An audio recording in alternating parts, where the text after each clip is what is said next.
we obviously survey both hiring managers and Salesforce professionals. So we'll now summarize some of the interesting findings from the candidate space. So 48% of the Salesforce professionals that we surveyed this year have been working in the ecosystem for 4 to 7 years. So that's interesting, because I think we're seeing a lot of now entrants to the market, people that are looking to get into Salesforce, but it shows that half of the people that answered this survey have been in the market for at least 4 years, and no more than 7. And then obviously there are other people that have been in the market for longer, and some that have been in the market for shorter. But it's interesting that seems to be the vast majority of the market that have been in it for that period of time. At the moment, or I should say not at the moment, this data was collected in February 2021, but only 4% of Salesforce professionals in ANZ are in between roles or immediately available. I spoke to a client recently about a role, and they were underpaying quite considerably for a position, and I explained that to them, and their response was, well, surely there are more people on the market because of COVID. And absolutely not. In the Salesforce ecosystem, we haven't seen more people being immediately available right now. There was a period of time late last year, kind of mid to late last year, where there were more people on the market. Contracts had ended. Unfortunately, a few people were made redundant, but the market has really, really rapidly recovered.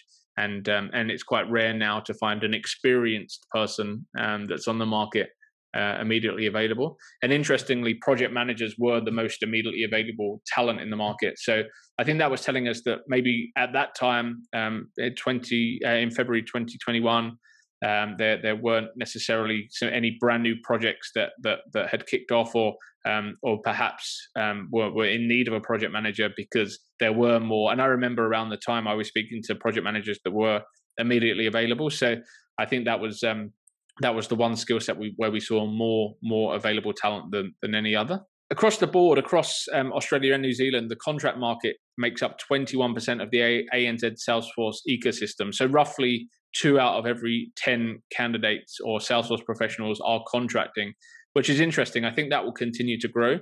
I think over time that might creep up closer to maybe 4 out of 10 over time. Who knows what the future holds, but I do see more and more people moving into the contract market. So turnover is a hot topic, but 57% of Salesforce professionals expect to be in their current role for at least the next 12 months, which is great. It's good to see that people are happy in their roles and expect to stay. I think retention has been a massive problem in the market, and I think if everyone's looking for talent at the moment, but it's good to see people enjoying their roles and enjoying the jobs they're doing. From the Salesforce certified technical architects that we surveyed, 82% expect to be with their employer this time next year. So they seem to be the happiest, the most loyal of all of the job titles or skill sets or levels of candidates, I guess. They seem to be the most committed to their current employer. So 8 out of 10 CTAs expect to be with their current employer in 12 months' time. I wish I knew who the 2 or the 20% were. That would be very handy.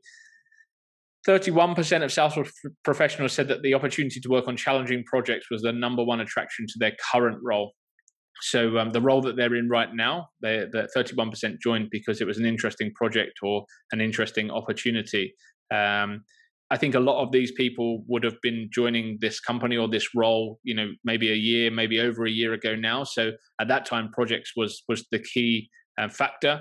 I think a few things have changed. So this year, when we ask candidates what they're going to be looking for from their next employer, it's actually changed. So it's gone from 31% looking for interesting projects to 41% now say work-life balance is the most important factor for when they next move role. And that's really something that companies need to consider. It's not just about the work. It's not just about the remuneration. It's about the work-life balance, the flexibility, the ability to lead their life and deliver on their broader responsibilities outside of work, and enjoy a bit more flexibility and balance. I think is probably key. So yeah, that's really interesting that's changed, and I think that's probably changed broader than just the Salesforce ecosystem. That's probably something that lots of people globally are now looking for a better work-life balance.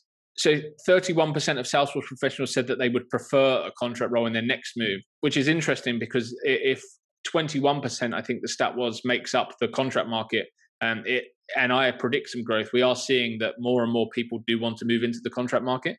So 31% of Salesforce professionals said that they would prefer a contract role in their next move.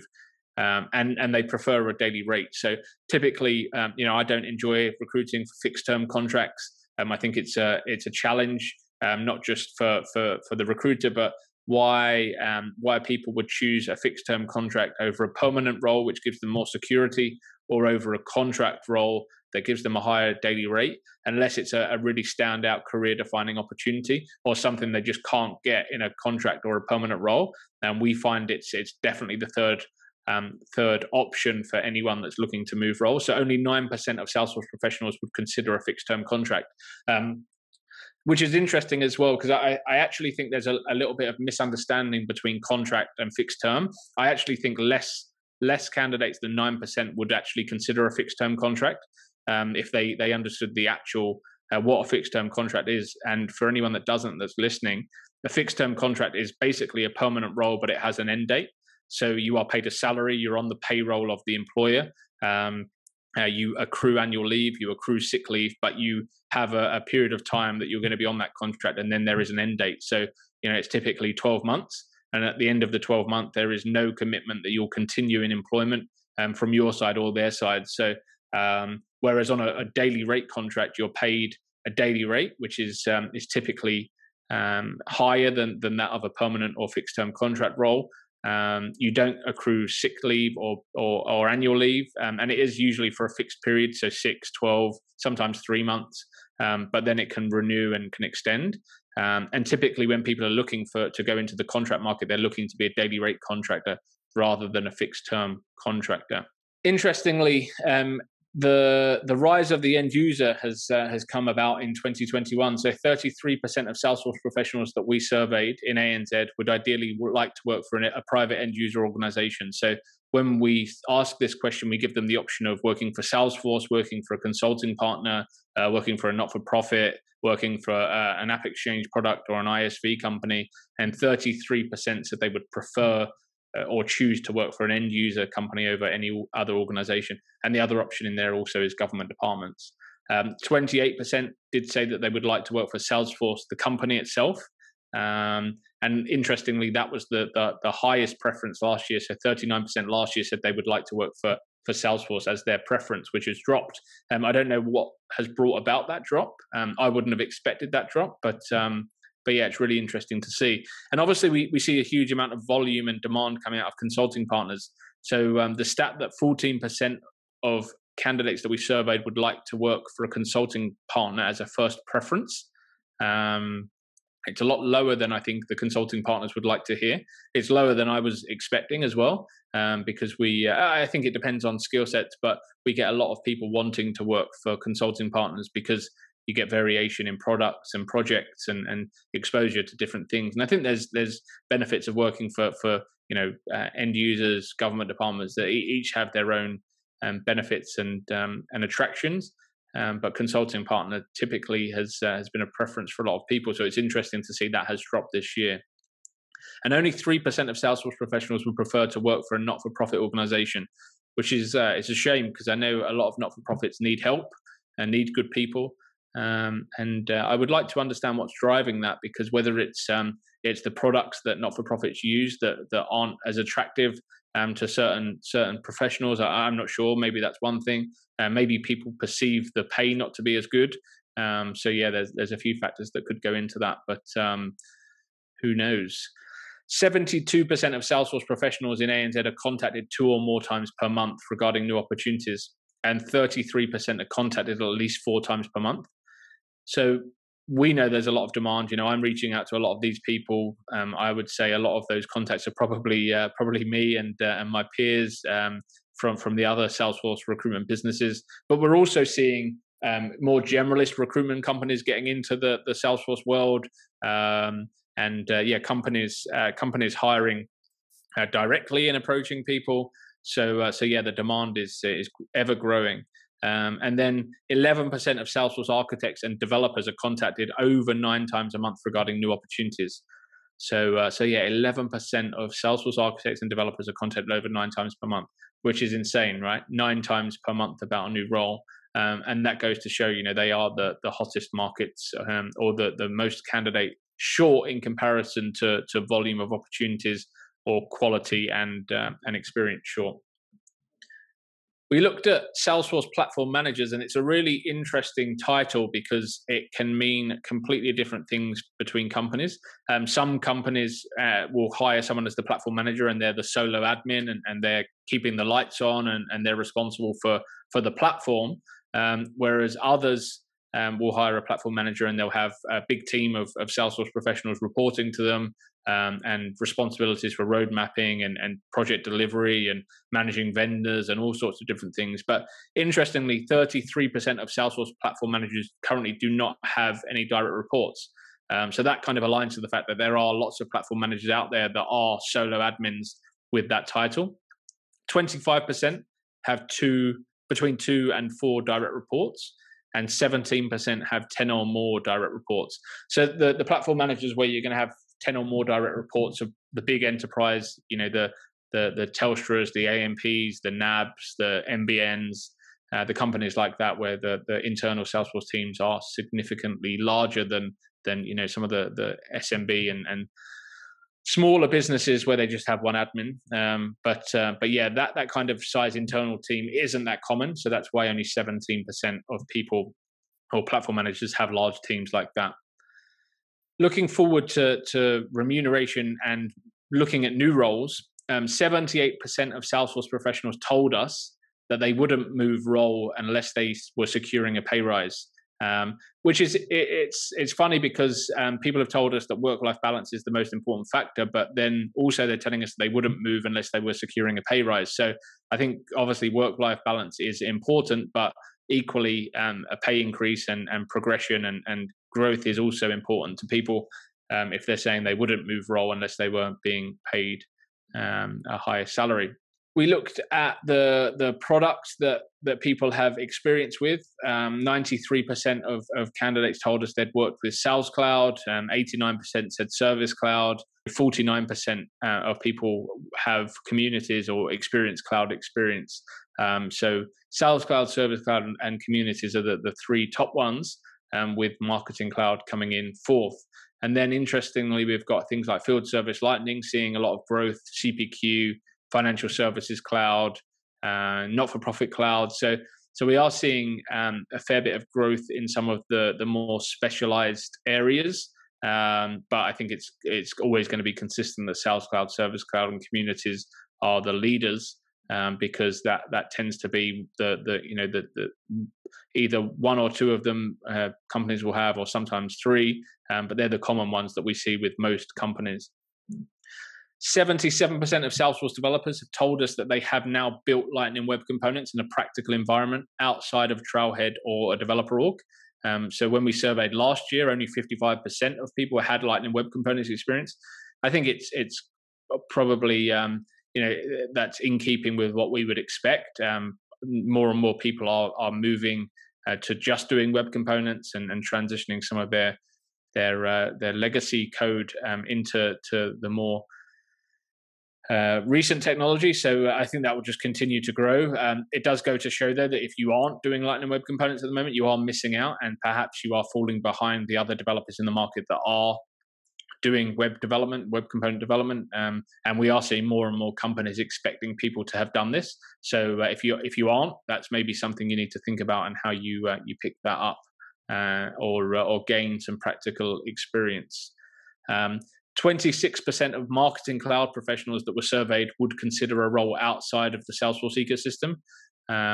Another stat that surprises me, just because we are seeing a lot of demand in the Marketing Cloud space. I think from my knowledge and from what I can see, we do see people go in and out of the marketing automation technologies. So they might work with Pardot at one company, Marketing Cloud at another, and then go somewhere that uses HubSpot or Adobe Campaign or one of these other platforms, and then come back into Salesforce. So I'm not surprised that some would consider a role outside of the ecosystem, but 1 in 4, 26% sounds pretty high to me. So yeah, that's something that I wasn't expecting. And then 84% of candidates said that based on current market and trends, they are optimistic about the continued growth of Salesforce opportunities in their area of expertise. So that's great. I mean, I think it's exciting that people are confident and are feeling that there's good opportunity coming through in the market. And I would definitely echo that. I think there's still lots of growth to be had in the market and lots of opportunity coming through. Looking at Mulesoft professionals, Mulesoft professionals reported an increase in the volume of opportunities since the Salesforce acquisition. 66% of Mulesoft professionals told us there was more opportunity now than before the acquisition, and 36% said that there has been an increase in salaries or daily rates since the acquisition. So I think whenever Salesforce acquires something or someone, it creates a lot of opportunity for that technology. So that's no surprise. And 56% of Mulesoft professionals told us that they're currently investing time into learning more about the core Salesforce platform or have already done so. So it's good that we're seeing people wanting to upskill and kind of learn more about more than just their side of the integration world, but coming into the Salesforce world and understanding the core Salesforce platform. We hear a lot that admins are frustrated about there being a requirement for Apex or job specs showing that they need someone that can do Apex, or interview questions asking about code. So there's no surprise that most Salesforce administrators told us they shouldn't be expected to code. 84% said that, in fact. Again, that could even be higher. I'm surprised it's only 84, could be closer to kind of 95 based on the conversations I have. And it's quite rare for an admin to expect to need to code or be expected to code. But yeah, it's interesting to know. Lightning flows. I've been trying to upskill with Lightning flows recently for my app builder certification, which I unfortunately failed. They are quite complex and difficult to get your head around.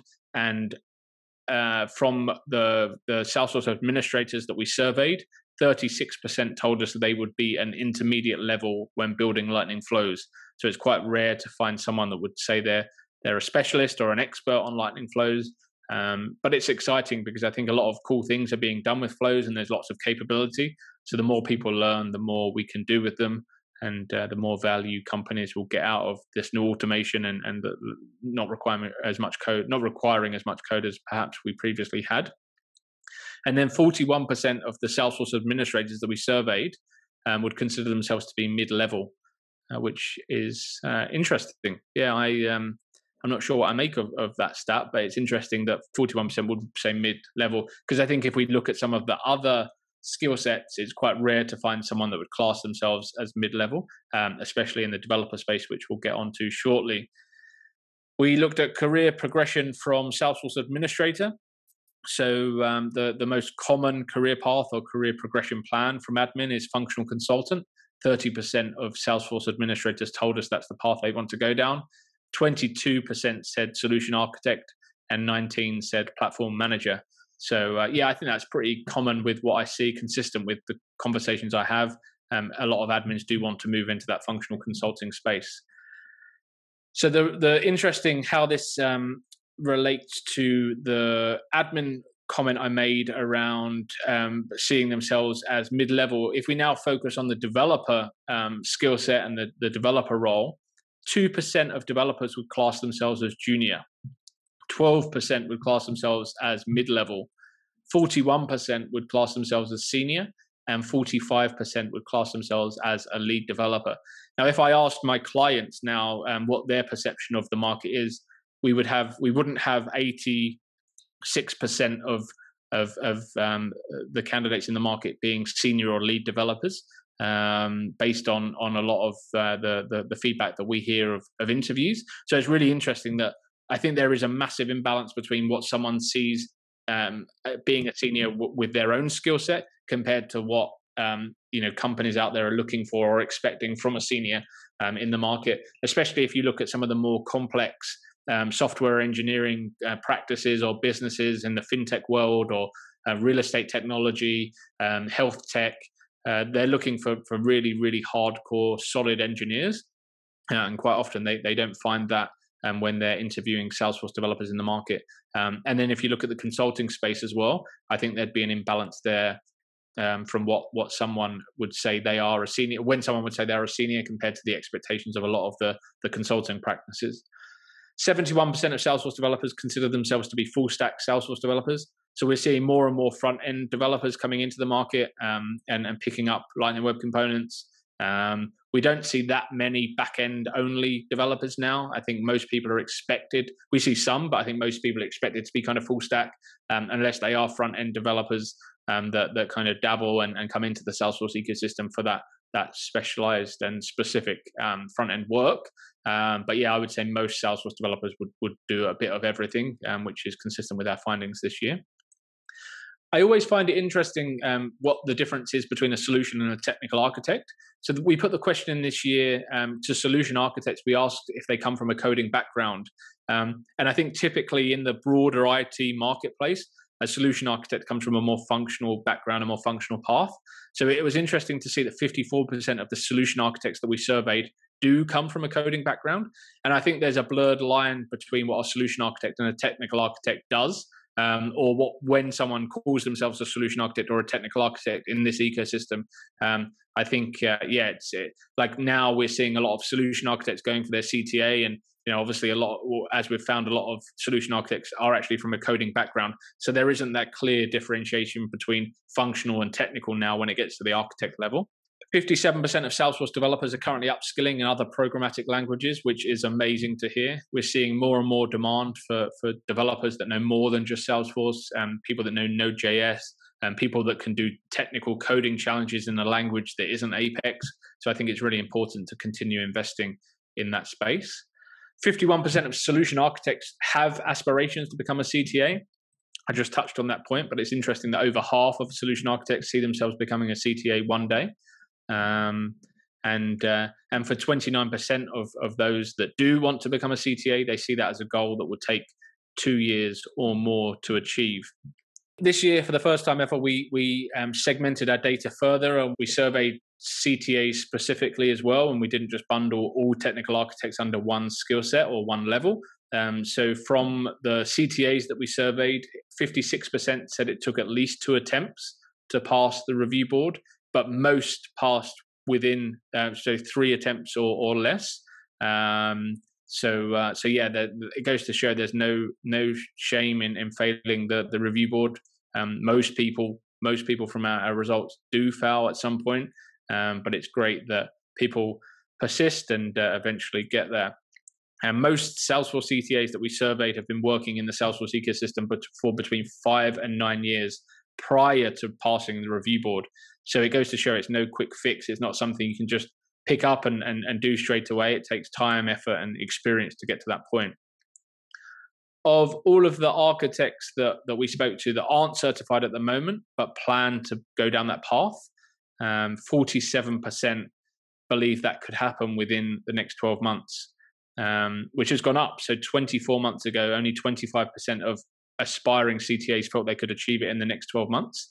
And I think that goes to show there are more resources out there. There's, there are online groups. There's things like Flow Republic, our great podcast sponsors that help CTAs on their journey. And then lots of consulting partners have their own internal CTA academies now. So there is a lot more help and a lot more guidance and more information online to get to that point. So maybe that's why people are seeing it as an achievable goal in a quicker period of time.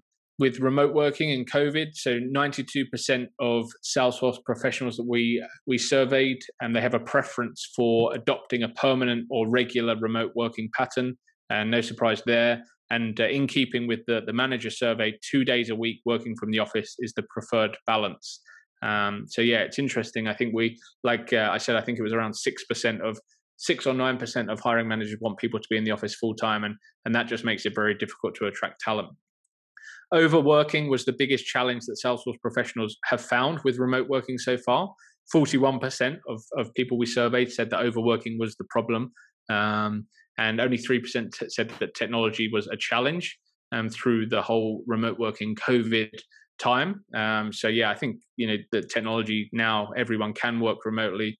So I hope and I believe people will continue adopting that and giving people opportunity to have that work-life balance and that flexibility they need. 61% of Salesforce professionals told us they were impacted in some way because of COVID. So that could have been moving to remote working. It could have been a salary decrease, or I know some people lost a day's work per week, or some people had their salary reduced by 20%. So there was definitely an impact on the Salesforce market. Definitely not as much as some other industries or technologies, but yeah, there was definitely some impact. 83% though of Salesforce professionals weren't impacted by COVID in terms of their hours or pay. So there were a few cases, but not as many as maybe some hiring managers or companies expect, which is good to see.